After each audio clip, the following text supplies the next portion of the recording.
Welcome everyone to the 7th webinar of 2021, held by the Graduate Program in Economics of the Institute of Economics of the Federal University of Rio de Janeiro.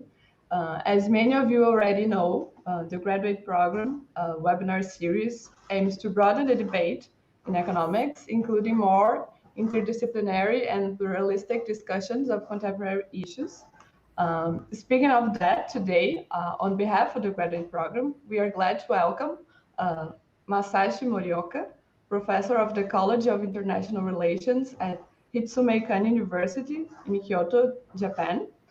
He co-authored the book Microfoundations of Evolutionary Economics, together with Yoshinori Shiozawa and Kazuhisa Taniguchi. And today, Professor Morioka will discuss one of the topics of the book, that is the theory of quantity adjustment as a basis of evolutionary economics. And hi, everyone. We also welcome today Professor Maria Marcato. She's an assistant professor at the Institute of Economics here with FRJ, and she is in charge of teaching microeconomics both in the undergrad course and in our graduate program. As the topic of today's webinar closely relates to Maria's research and area of expertise, we kindly invited her to make some questions, make some remarks after Professor Morioka's presentation. So thank you very much, Maria, for joining us today. And Professor Morioka, thank you once again for accepting our invitation and for the willingness to participate at such late hours in Japan. And domo arigato. And the floor, or the virtual floor, is yours, please.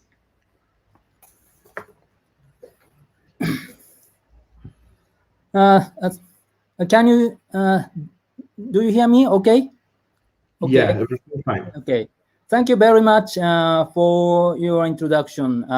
I'd like to express my special thanks to Professor Lydia Brocchi and Professor Norberto Martins and UFRJ. Before I start, I express my sincere condolences to those who unfortunately passed away by COVID-19, both in your country and in our country.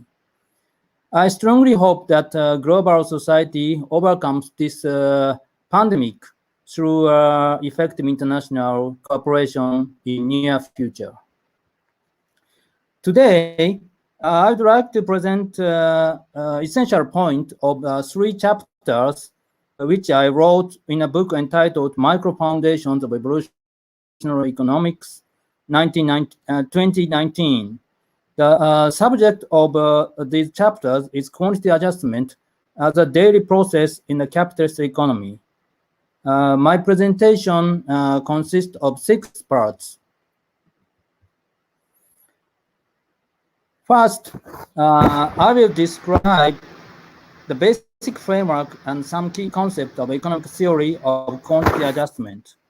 More concretely, I conceptualize capitalism as a demand-constrained economy characterized by predominance of sales competition and chronic excess supply in almost a buffer product and raw material inventories. Secondly, I will talk about the behaviors of individual firms under demand constraint and sales competition. Thirdly, we move to dynamic process generated by interaction of individual behaviors. Fourthly, I would like to consider dual functions of inventories as a buffer and information.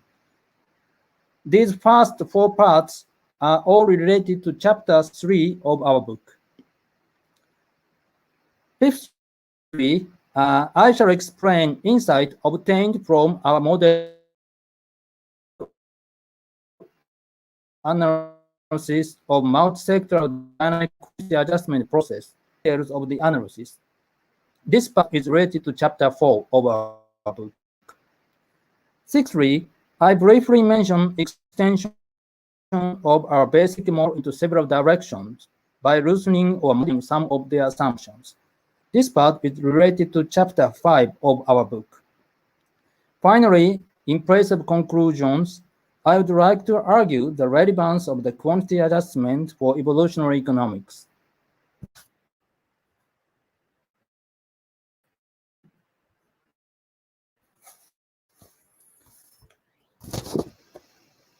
Let me begin by talking about our understanding or vision of capitalism. One of the most notable facts about capitalism is the predominance of sales competition in product markets. In the capitalist economy, purchase competition is rather exceptional and not long-lasting. Conversely, sellers must almost always compete among each other for sales of their commodity. To put it simply, while it is easy to buy commodities as long as individual has sufficient cash, it is difficult to sell commodities. In this respect, capitalism can be characterized as a demand-constrained economy. Under sales competition, the sellers must win buyers' favor, and the cost for transactions are mostly borne by sellers. One of the most important phenomena relating to this dominance of sales competition is that a certain part of storable commodities is left unsold and carried over to the next period as product inventories or in output stocks. While some part of these inventories is intentionally held for the speculative purpose, most product for adaptation to February, the surplus that is aimed at absorbing a portion of the demand exceeding its expected average level.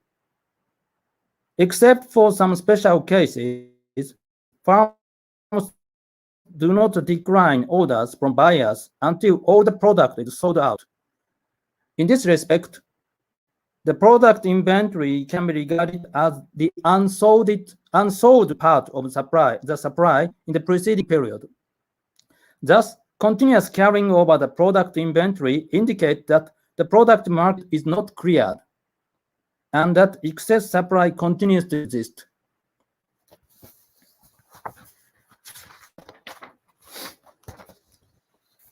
However, contrary to the view of the conventional or Wallacean theory, which regard the demand-supply equilibrium as the only form of economic balance, the constant existence of excess supply does not mean that the capitalist economy is always in an unbalanced state. The balance of the capitalist product market is attained through gradual approximation to the following state. The first demand is equal to production and less than supply, which includes buffer inventory. Secondly, in each period, a constant amount of product inventory is carried over to the next period. It is true that the sellers whose commodity is perishable cannot hold product inventory and nevertheless, even these firms usually hold raw material inventories, input stocks, namely the stocks of materials, fuels, parts, and so on.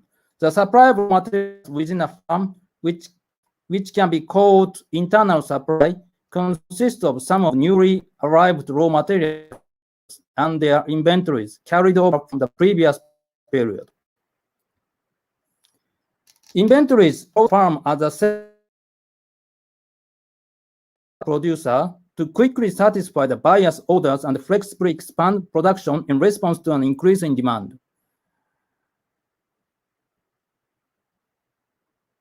The certainty of purchase, which constitutes one of the important features of capitalism, cannot be maintained without such sweetness and flexibility in the side of seller-producer.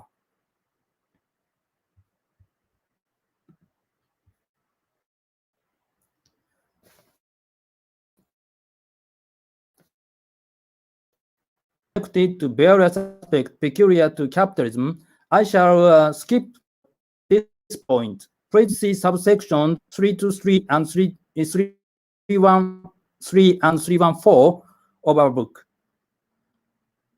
Looking back the history of economics, the theoretical concern on the demand constraint was activated by the well-known criticism of Marshall by Straffer, 1926.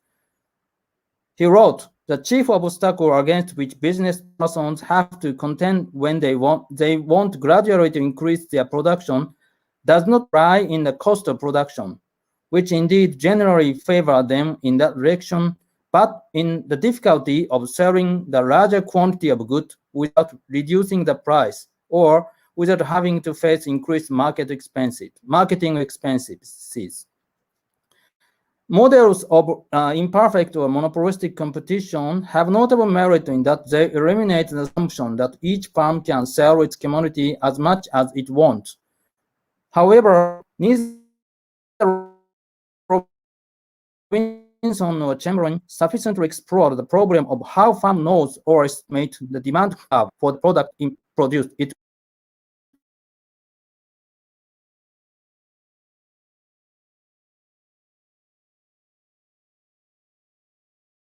I think we are having some Professor. Prior theory into this principle.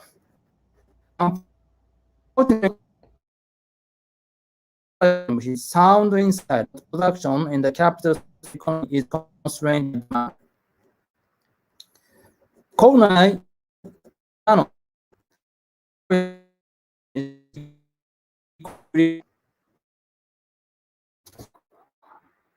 connection trouble. We have now in connection trouble. Now is it okay? Now you're back. Okay, we lost, I don't know, I think your last 2 or 3 sentences. Can I proceed? Yeah, Can please. I continue? Please. Okay. Now it's okay. It was just to tell that it's not working that well, but now it's very fine. Thank you. Okay.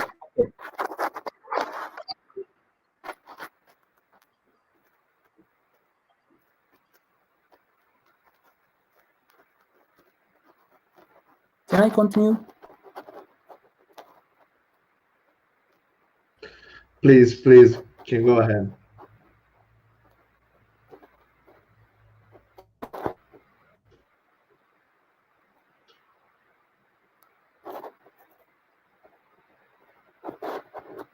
Can I restart? Yeah, I think for Professor Morioka, now I think it's everyone working well. So you can proceed now. Okay, yeah. Konai, in his Anti-Equilibrium, distinctly described that capitalist firms usually compete to capture demand. He wrote, I skipped this section. From the viewpoint of conventional equilibrium theory, actions under this equilibrium are in that they must be accompanied with rationing in some way or other. This negative variation of rationing reflects a narrow aversion toward queuing and rationing system. However, rationing can occur among sellers. In the capitalist economy, demand for a commodity is almost always rationed by buyers among sellers. And this rationing is accompanied in the manner that buyers freely choose sellers and their commodities within their income. The dynamic efficiency of capitalism is sustained by the rationing of demand among sellers through choice.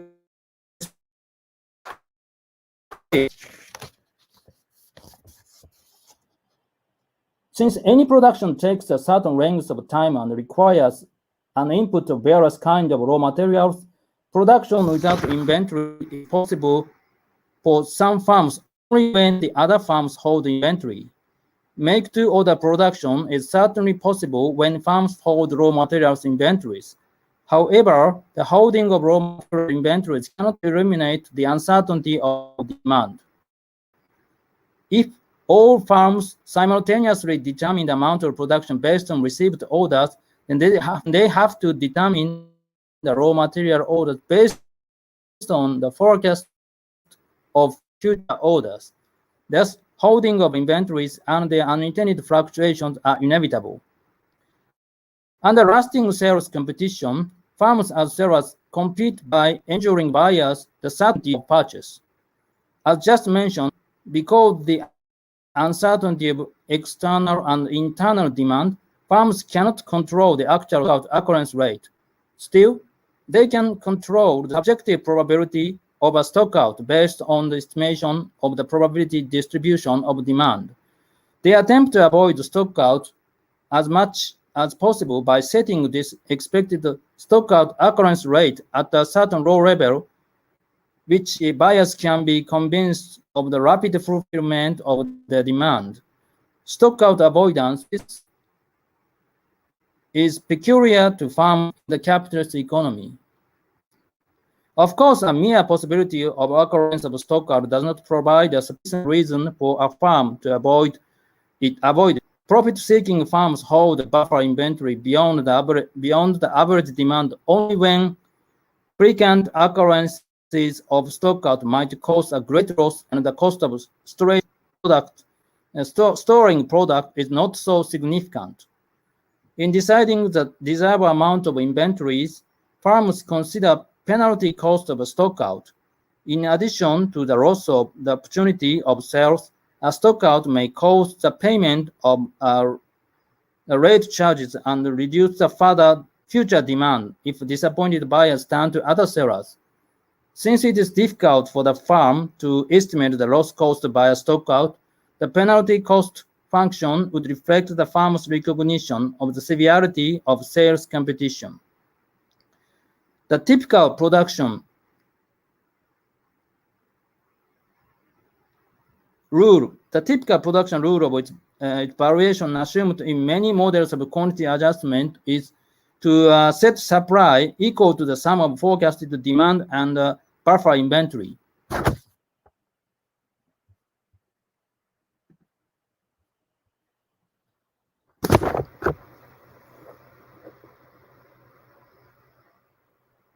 Buffer inventory is assumed to be proportional to the forecasted demand.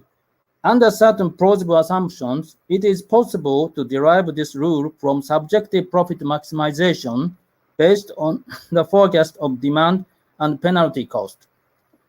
Although nonlinearity of the production cost brings complication, it does not eliminate the necessity to maintain the stockout rate at a low level. Moreover, given the difficulty in conducting a concrete calculation of optimal solutions, firms might simplify these solutions by a linear approximation and an empirical setting of parameters. Such simplification can provide a practically satisfactory solution to complicated problems. Partialization of adjustment can be interpreted as one of such practical solutions reacting to nonlinearity of cost functions. By following easily practical programs for short-term decision, firms can spare intellectual resources for mid- and long-term decisions while attaining satisfactory results in their short-term activities.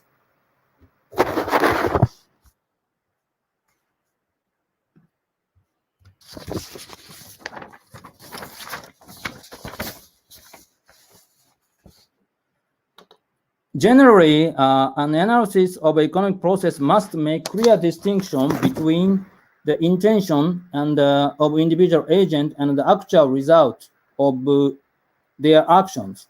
Even if a firm hopes to keep its stockout occurrence rate at a low level, this intention is not automatically realized. Actual stockout frequency depends on the movement of the demand for its product, and the latter is affected by the interaction with other firms. If each firm's demand forecast depends on its actual quantities of sales in past period, then changes in production plans can lead to changes in intermediate demands, and the latter again leads to changes in production plans through revisions of demand forecast. These series of interdependencies constitute a complicated dynamic system. The quantity adjustment to be explored in our book is a dynamic process in which production demand and inventory fluctuate through interactions among firms connected by the input-output relationship. Thus, even if each firm's behavior is very simple, their interactions can be very complex. I would like to emphasize that the constancy of final demand does not automatically guarantee the stability of this process.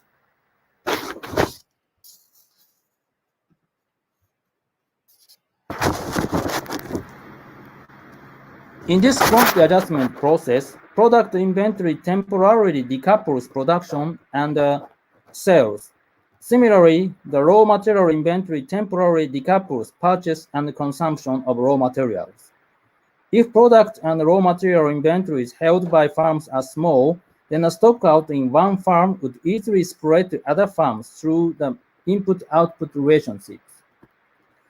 The economy can avoid such a spread of stockout only when firms hold a certain volume of product or raw material inventories.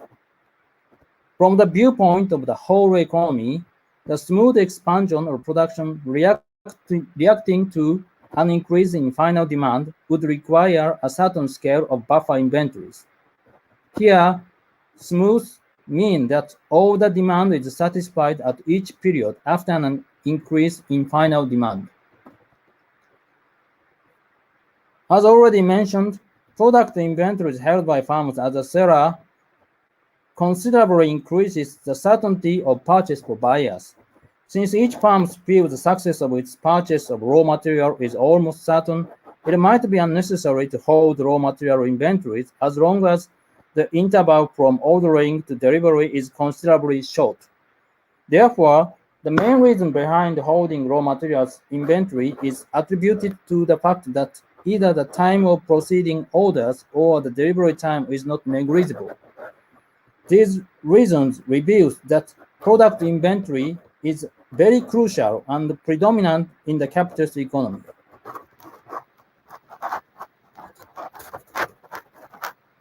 Since the fluctuation in inventories almost always reflect errors in the demand forecast or changes in the production plan, changes in and levels of inventories provide firms new information on the changes in demand for products and the consumption of raw materials. Thus, together with demand for products or actual sales, volume of inventories comprise the most basic information that firms consider for their short-term production and ordering decisions.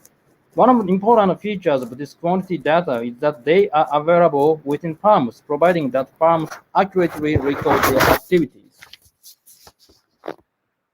To show that my understanding on the role of a quantity signal is not so singular, let me cite three predominant economists. First, Hicks admits that a model in which quantity bear the brunt of disequilibrium fit most the facts distinctly better. Secondly, Simon states coordination by adjustment of quantity is probably a far more important mechanism from day-to-day standpoint. Quantity adjustment plays a very large role in the real world in equilibrating the operation of different organizations and different parts of organizations. Thirdly, Stiglitz also makes a similar comments. He wrote, one of the reasons why the price is main adjuster is Muse is that it ignores the many non-price sources of information used by firms. Actually, firms look at quantitative data like what is happening to their inventories and inventories of other firms.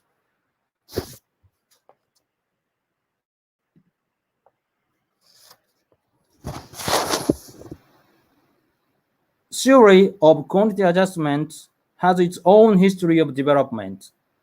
On this history, please see section 5 of chapter 3 of our book. Because of time constraint, Now we move to economic implications obtained from our model analysis developed in Chapter 4 of our model, without getting into the mathematical details. Our basic model is a sector-level model with a Leontief-type technology based on the assumption that firms belonging to the same sector have the same parameters set in their activities. It's the same parameters set in their activities. The direct subject of our model analysis is the short-term process, that is, the process generated by each firm's weekly or daily or monthly decisions about production and raw material orders. In addition to production techniques and capital investment demand, prices of products are also given in our model.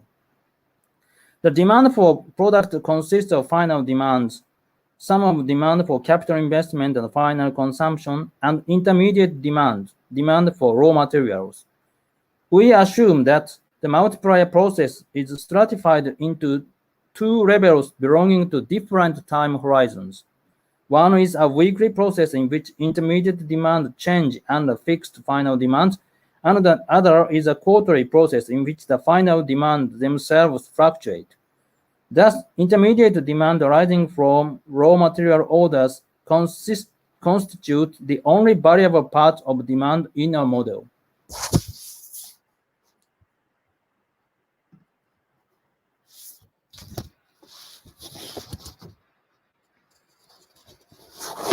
Our model is summarized into the following difference equation. Here, S denotes vector of actual sales, SE vector of forecasted sales, K a diagonal matrix of product buffer inventory coefficient, L similarly a diagonal matrix of raw material buffer inventory coefficient, D the final demand. If firms simply replenish sales of product and consumption of raw materials, variable SE disappears and the system is simplified to ST equal ST minus 1 multiplied by matrix A plus D, which is asymptotically stable so long as input matrix is productive. Therefore, the source of instability must be found in the behavior of forecast itself and the concrete method by which individual firms form and revise their demand forecast.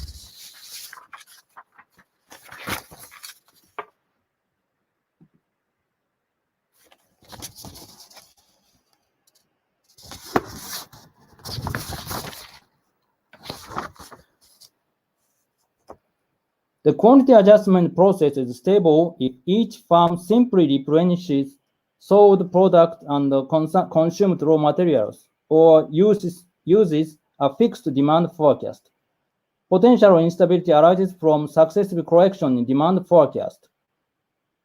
However, perfect foresight of demand is impossible under the sequence of events in a model, or it requires sharing entire information about individual firms. Furthermore, the quantity adjustment process is brought to divergence under the successive coincidence of the actual and the forecasted demand. Thus, errors in demand forecast cannot be deemed as the fundamental cause of instability. Forecast of weekly demand belongs to what Keynes calls short-term expectation in his general theory.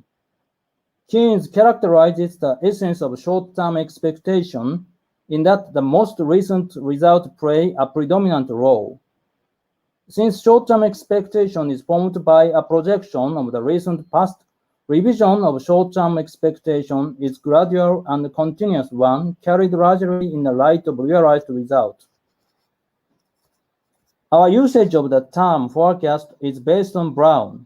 According to Brown, forecast means the projection of the past into the future. This definition of forecast coincides with the above definition of short-term expectation by Keynes. Forecast is formed by a certain simple mechanical rule using data of recent past. In contrast, making prediction is a complicated process in which all available information related to subject is collected and examined. An important role of forecast is to give entrepreneurs sufficient time to make predictions for long-term decisions. Simple moving average and geometric moving average, or adaptive expectation in the name of economic literature, are two typical forecasting methods based on demand recorded in the past period. Assumptions of these methods makes the model considerably complicated. For example, averaging period is 5, and number of sectors is 10. We must examine eigenvalues of 60 times 60 matrix. In both the simple moving average and the geometric moving average, the stability of the process depends on input matrix, its all eigenvalues, including negative and complex ones, not only the dominant root, and each firm's parameters representing the extent of averaging, the averaging period, or the geometric ratio, the smoothing constant. And finally, each firm's buffer coefficient for product and raw material inventories. An increase in the Frobenius root, dominant root of input matrix, and an increase in any of buffer coefficient narrow the ranges of other parameters for stability. They have a destabilizing effect. Since negative and complex eigenvalues of input matrix reflect intersectoral input-output relationship, these complexities indicate that the interactions between sectors can influence stability. Thus, our multi-sector model has dynamic features peculiar to the existence of interactions among sectors. These features deserve more detailed examination.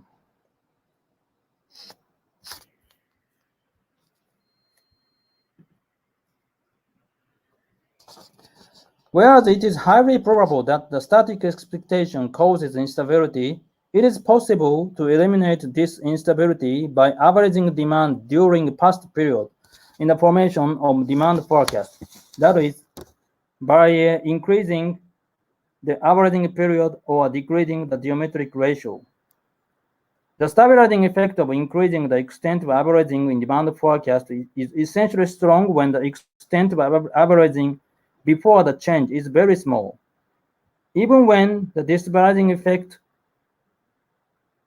of interaction of sectors exert most restrictive effect on stability, simple moving average by 5 to 7 periods, or geometric moving average by ratio 0.2 to 0.3 guarantees stability of the process under the plausible values of other parameters. Despite certain exceptional cases, moderate averaging in the formation of demand forecast is sufficient to ensure the stability of the quantity adjustment process. The stabilizing effect by averaging is a mixed result of referring to a large number of past periods and allocating weight more evenly among past periods. A decrease in the geometric ratio corresponds to the second changes. Although partial reversal could occur in general cases, more even allocation of weight usually contribute to the stabilization.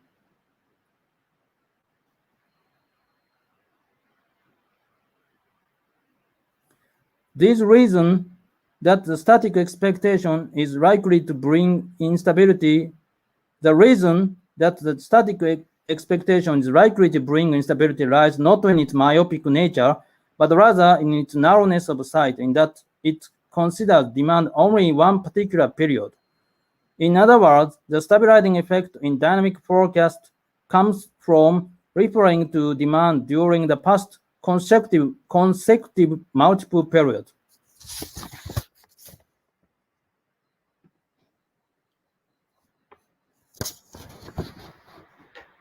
Here I briefly explain extension of our basic model into several directions by losing and modifying some of the assumptions. If the cycle from the input of raw material to the output of product is longer than the decision-making cycle for production, each firm also carries over the working process inventories to the next period. An increase in the number of decisions using the same demand forecast has a destabilizing effect. As long as production of work in process at each stage is determined in a purely replenishing manner, an increase in the number of parallel process does not affect stability. Because of the time constraint, I would like to skip the rest of the explanation of these 6 parts and directly move to the conclusion.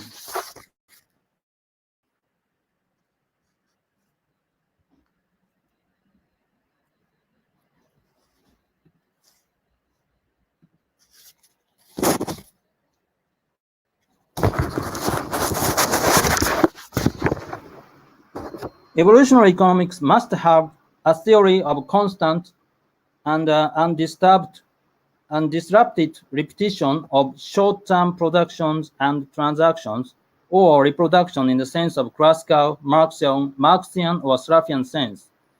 Without such a theory, one cannot even define innovation.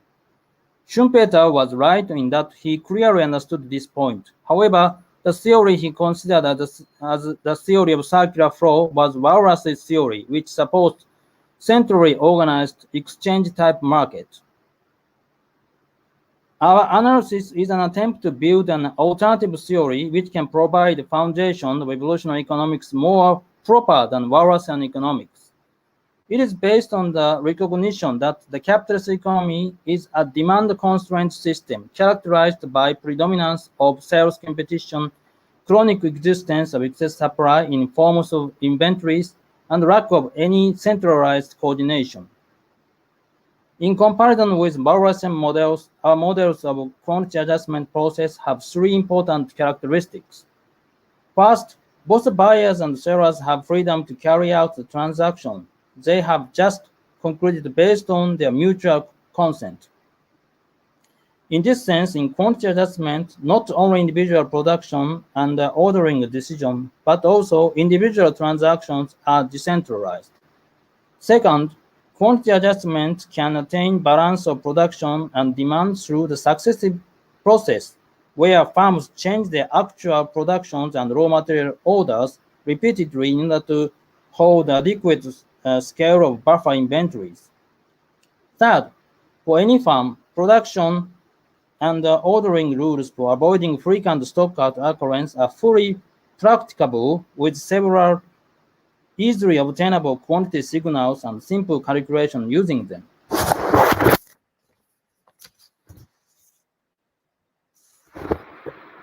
Routine behaviors by individual agent presupposes a widely shared belief that a large part of the present situation will also continue in the near future. The most solid foundation of this belief is that fact, in many cases, the economy is actually repetitive. However, this broadly shared expectation of continuity does not directly guarantee an actual repetition of the whole process. In any large-scale economy, the reproduction of the whole economy is attained through complex interactions among multiple agents. The question of whether an economy can be repetitive depends on the dynamic properties of these interactions.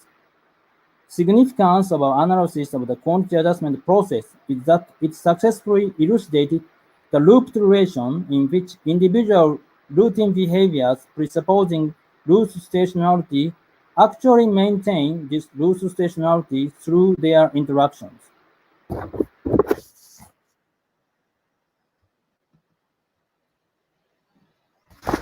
That's all I have to explain. Thank you for your attention. Thank you very much. Thank you, Professor Morioka, for your presentation. So now Professor Marilia will have the floor to make a few remarks and questions regarding the subject of your presentation. So Marília, please feel very welcome.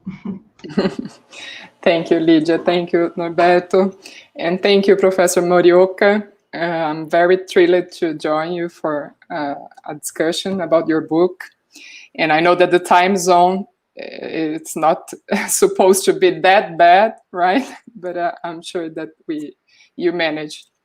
So let me start with a question about what you accomplished with your book, especially regarding the idea that economics can be scientific without being reductionist. So some authors would say that there is nothing more pointless than starting from assumptions known to be false, merely to facilitate the tractability of economic modeling. And Tony Lawson, in Methodology, Microeconomics, and Keynes, he pointed to the problem that is not the conclusion in itself of formalistic economic models, but the manner in which the conclusion is derived, right? And last year, George Akerlof, he published a very interesting article in the Journal of Economic Literature called Signs of Omission and the Practice of Economics. He argues that economics gives rewards that favor the hard and disfavor the soft. And as we know, economic theory is considered harder when it is expressed in mathematical models rather than only words. And in the paper written by Debré in 91, Mathematization of Economic Theory, Debré said that economic theory in its mathematical form is open to an efficient investigation for logical errors.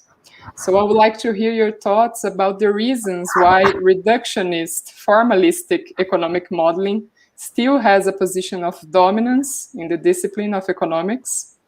And to provoke you, and taking the latest book by Robert Skidelsky, should we adapt his question about what is wrong with economics to what is wrong with economists?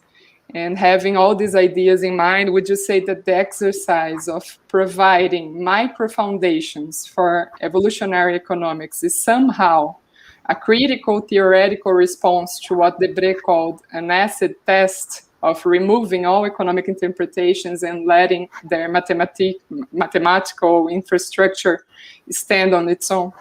So this is my first one. My second, the second topic that I would like to hear your thoughts about, it's about the role of methodology in teaching economics. Would you say that understanding the methodology underpinning economic theory has an important place in the training of economists?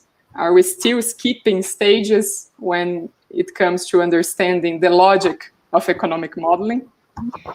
And if I have a little bit of more time, I would have a third question that is related to the price mechanisms of your model. I would like to know how your model, the idea of having an interactive network of inputs and outputs, relates to other input-output models of the evolutionary economics agenda, such as those formulated by Giovanni Dozzi, and the idea that price mechanisms involve interactions and social structures. The idea that you recalled from Herbert Simon, right?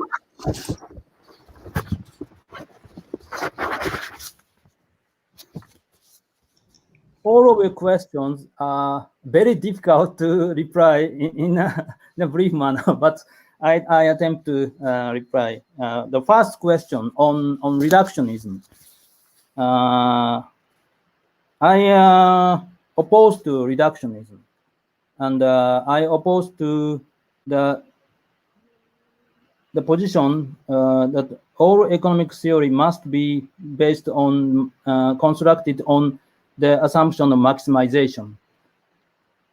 We should start the daily phenomenon of the capitalist economy, like the chronic existence of unemployment and the chronic existence of unsold commodities.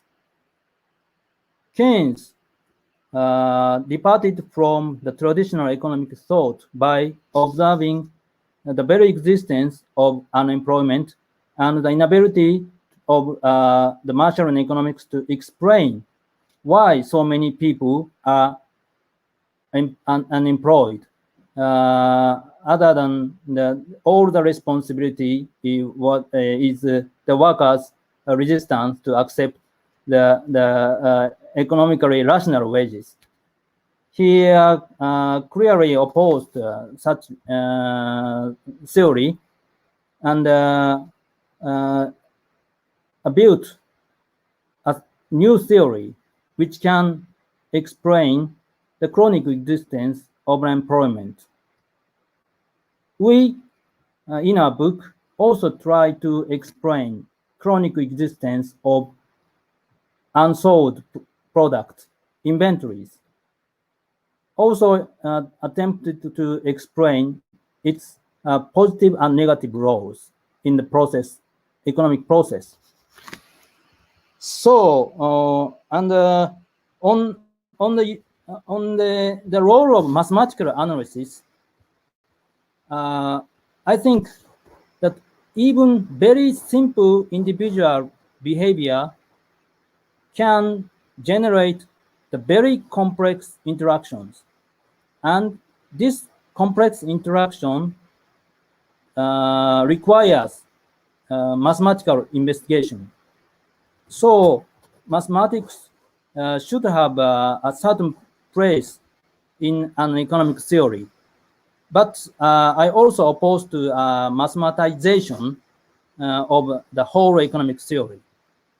Mathematics should be used in a proper manner. Of course, the definition of properness of usage mathematics is itself the very difficult problem. But that is the outline of my vision. And secondly, the methodology is, I think, the very important and useful for teaching and investigating, both teaching and in investigating economic theory. But I think this is my opinion that we should think about or learn about methodology through reading the books of past great economists, including, of course, Smith, Ricardo, Marx, etc., etc. The reading of these various great economists is itself the very important educational effect on those who want to study economic theory. They can widen their sight by reading, for example, the Friedrich List or other economists of historical school, or Thorstein Veblen, or Galbraith, etc., etc. And the final point on the price mechanism, that is, of course, the very important problem. Therefore, for the constraint of time constraint, I omitted, almost completely omitted this subject. But I complement my presentation by some comment on the role of prices. Just a moment.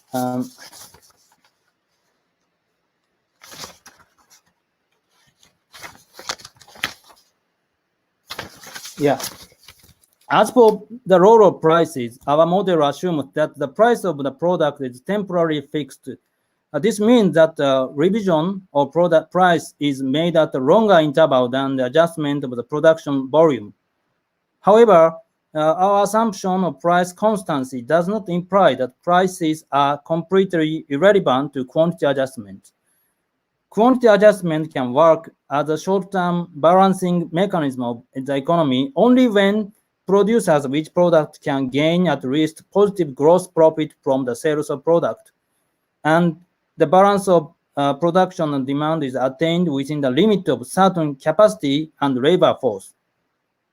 Thus, the price must be in a range satisfying this requirement. Moreover, if the final demand is increased in a rate far greater than the buffer inventory coefficient, then large-scale and long-lasting rationing is inevitable. In such cases, restraint of excessive final demand might be possible only by a considerable change in relative prices. What I wanted to emphasize about price, is that except for a certain group of products, the role of price adjustment in demand and production belongs to a different time horizon from the one short-term quantity adjustment belongs. For example, the short-term quantity adjustment works in daily basis or weekly basis. And the price adjustment works in more higher level and more intermittently. We cannot bear the changes of every prices every day. Most prices must be constant in order to behave rationally or in an innovative manner. As I said, if all prices are endlessly changing, we cannot understand the meaning of price changes, which Hayek emphasized. So one of the essential functions of quantity adjustment is that it makes frequent revisions of price unnecessary. That's my reply. Thank you, Professor. So Marilia, would you like to say a few more words? No? Thank you, Professor Morioka. So we have one question from the audience. I'll try to translate it for you since it's in Portuguese. So Felipe is asking if you are familiar with the work of Eric Penhocker and Brian Arthur from Santa Fe Institute. And in case you are familiar with their approach, what would be the convergences and divergences of your approach and their approach?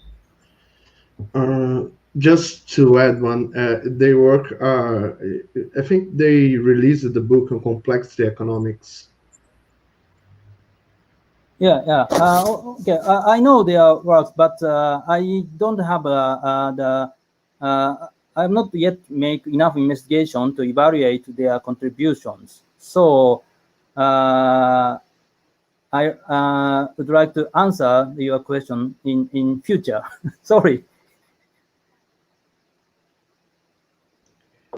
Okay, so since we have one thing, I add one thing. That's the complexity of economy generated, as I said, the very simple individual behavior. I would like to emphasize that interaction itself the source of complexity. So we need not assume the very complex individual behavior.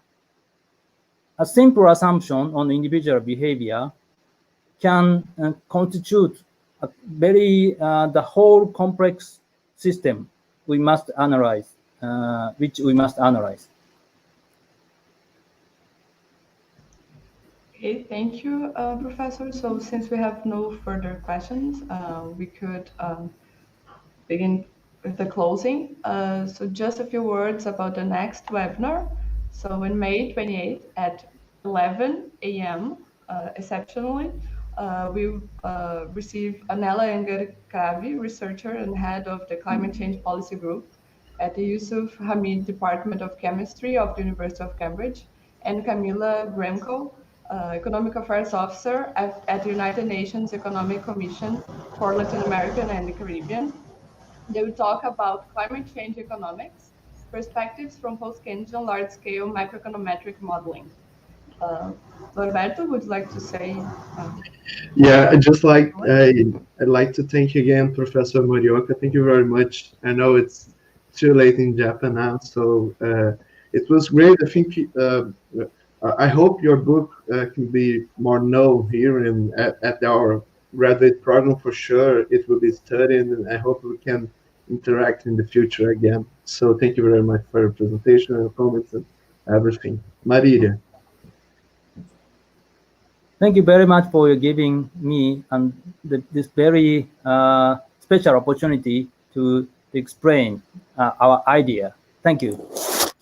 It's our pleasure. Thank you, Professor. So, guys, thank you very much for everything. We see each other in the next few weeks. So hope you have a nice and lovely weekend and take care. Bye-bye. Bye-bye.